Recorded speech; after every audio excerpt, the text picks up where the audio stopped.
Friends, நடந்து முடிஞ்ச இந்திய விசஸ் ஆப்கான் இவங்க ரெண்டு பேருக்கு மீடியான சூப்பர் 8 மேட்ச்சில் இந்திய 47 ரன் வித்தியாசத்தில் வெற்றி பெற்றதுக்கு பிறகு இந்தியனுடைய கேப்டன் ரோஹித் சர்மா வெற்றிக்கு காரணம் ஹர்திக் பாண்டியா, சூரியகுமார் யாதவ் இல்லை இவர் தான் வெளிப்படையாக பேசியிருக்காரு. இந்த மேன் ஆஃப் த மேட்ச் அவார்டையும் பவுலருக்கே கொடுத்துருக்கலான்னு சூரியகுமார் யாதவ் பேசியிருக்காரு. ஸோ பிறகு சூரியகுமார் யாதவ் ரோஹித் சர்மா என்னென்ன விஷயங்கள் பேசியிருக்காங்க அப்படின்னு இந்த வீடியோவில் பார்க்க போகிறோம். முதல்ல இந்த மேட்ச்சில் 53 ரன் அடித்து இந்திய வெற்றிக்கு முக்கிய காரணமாக பேட்டிங்கில் அமைஞ்ச சூரியகுமார் யாதவ் அவர்களுக்கு player of the match award கொடுத்தாங்க. இந்த அவார்டு வாங்கினதுக்கு பிறகு பேசிய சூரியகுமார் யாதவ், இந்த சிறந்த பேட்டிங்க்கு பின்பு நிறைய கடினமான உழைப்புகள் இருக்குது, நிறையா ப்ரெஷர் இருக்குது, நிறையா வேலைகள் இருக்குது. நான் என்ன செய்ய வேண்டும்னு எப்போதுமே மனதில் தெளிவாக இருப்பேன்.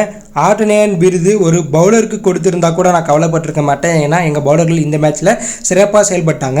இந்த தொடரிலேயே முதல்ல ஒரு பேட்ஸ்மேனுக்கு எங்கள் அணியில் man of the match award கிடைக்கிறது இதுதான் முதல் முறை. ஏன்னா இதற்கு முன்பு எல்லாருமே பவுலர்கள் தான் வாங்கிட்டு இருந்தாங்க.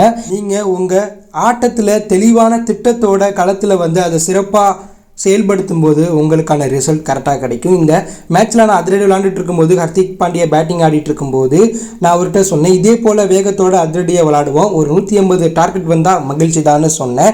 அதுதான் கடைசியில் நடந்துச்சுன்னு சூரியகுமார் யாதவ் வெற்றிக்கு பிறகு பேசினார். வெற்றிக்கு பிறகு பேசின இந்தியனுடைய கேப்டன் சூரியகுமார் யாதவ், இந்த மேட்ச்சில் 181ங்கிறது ஒரு சூப்பரான டார்கெட் தான். எங்கள் அனுபவம் வாய்ந்த பந்துவீச்சு யூனிட் இதை சிறப்பாக பண்ணி முடிக்கும் நான் நம்பினேன். அதே மாதிரி பண்ணி முடித்தாங்க. சூரியகுமார் யாதவ் ஹர்திக் பாண்டியாவுடைய பார்ட்னர்ஷிப் சிறப்பாக இருந்துச்சு. எங்கள் அணியில் ஒவ்வொரு வீரர்களும் அவங்களுடைய ரோலை சிறப்பாக ஏற்றுக்கொண்டு சிறப்பாக விளையாண்டுட்டு இருக்காங்க. ஸோ அதனால தான் நாங்கள் தொடர்ந்து வெற்றி பெறுறோம்.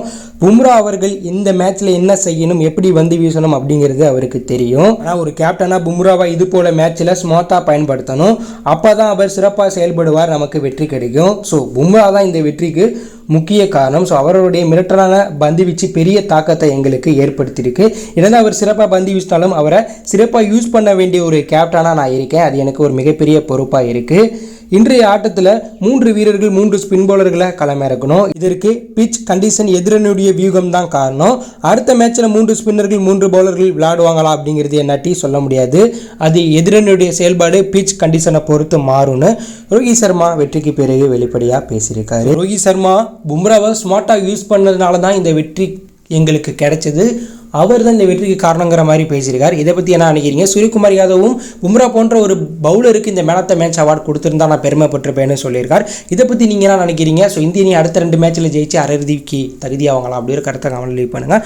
மறக்காம நம்ம சேனலை சப்ஸ்கிரைப் பண்ணி ஃபாலோ பண்ணுங்கள். தேங்க்யூ ஃபார் வாட்சிங்.